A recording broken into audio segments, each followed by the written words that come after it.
اسی طرح افطار کے لیے غروب آفتاب شرط ہے. ٹھیک. اب یہ سحر کے لیے بھی فجر سے پہلے شرط ہے.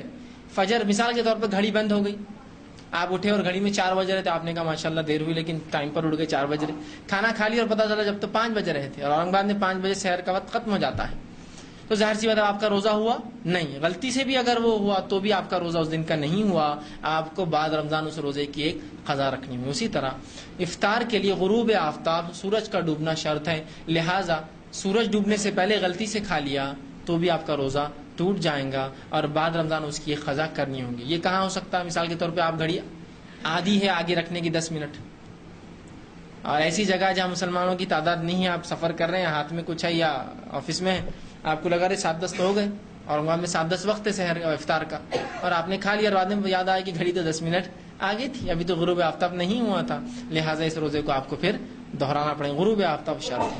یہ مسئلہ ان لوگوں کے لیے بھی ہو سکتا ہے جو اورنگ آباد کا ٹائم ٹیبل لے کے بمبئی چلے جائے, وہاں 10 منٹ کا فرق ہوتا ہے, تو یہ بھی اورنگ آباد کا ٹائم ٹیبل لے کے آپ کلکتہ گئے, اس کے حساب سے روزہ نہیں چلیں گا, اس لیے کہ وہاں 1 گھنٹے کا فرق ہے اورنگ آباد کلکتہ کے اندر, بمبئی اورنگ آباد 10 منٹ کا فرق ہوتا ہے. ٹھیک, تو یہ فرق کو سمجھے.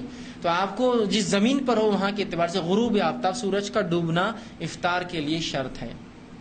یہ مسئلہ ان لوگوں کے لیے ہو سکتا ہے کہ جو سفر کر رہے ہوں, غروب آفتاب کا وقت ہے 7:10 اورنگ آباد میں, آپ اورنگ آباد سے فلائٹ پکڑی بمبئی کے لیے, اور جو ہی 7 بجے فلائٹ نے اوپر لیا سورج دکھنا چالو ہو جاتا, وہ غروب نہیں ہوا ہوتا, اس لیے کہ آپ الٹے سم جا رہے ہیں جہاں سورج دیر سے تاخیر سے غروب ہوتا ہے. تو جیسے ہی جہاز چلتا جائے گا الٹا, اتنا روزہ آپ کا لمبا ہوگا, اس لیے کہ اب 7:10 پہ افطار نہیں کر سکتے, اس لیے کہ سورج ابھی غروب نہیں ہوا.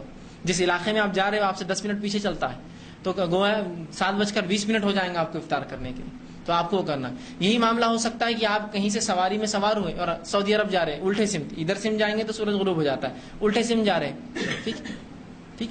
تو اگر وہاں آپ اس میں سواری, چونکہ وہ ہم سے 2.5 گھنٹے پیچھے ہے, اب یہاں سے جہاز اڑا گلف کنٹریز کے لیے, یہاں سے جیسے ہی آپ اڑے سمجھو 1-آدھا گھنٹہ پہلے افطار سے جہاز اڑا, اب جیسے جہاز اڑیں گا تو 2.5 گھنٹے تک سورج غروب نہیں ہوگا, چونکہ آپ الٹے جا رہے ہیں اس زمانے سے, وقت سے الٹا جا رہے ہیں, جبکہ وہاں پیچھے ہم سے, تو ظاہر سی بات ہے آپ کا روزہ یہ 3 گھنٹے طویل ہو جائیں گا, لمبا ہو جائیں گا, لانگ ہو جائیں گا, اس لیے کہ آپ الٹے جا رہے ہیں نا, اور سورج ابھی غروب نہیں ہونے علاقوں میں, وہ جہاز جاتے رہیں گا آپ کا.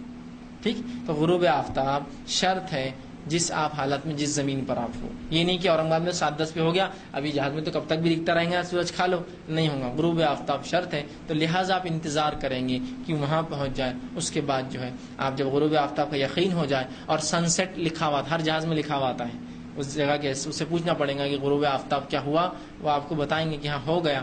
بلکہ پروویژن بھی ہوتا ہے جہاز میں, وہ کھجور لا کر دیتے ہیں لوگوں کو جب سن سیٹ ہو جاتا ہے جہاز میں, جس بھی پوائنٹ پر وہ لا کر دیتے ہیں, کہ اکثر لوگ سروس دیتے ہیں جہاز والے کہ بھائی غروب آفتاب ہو گیا, آپ جو روزہ ہے افطار کر لیں.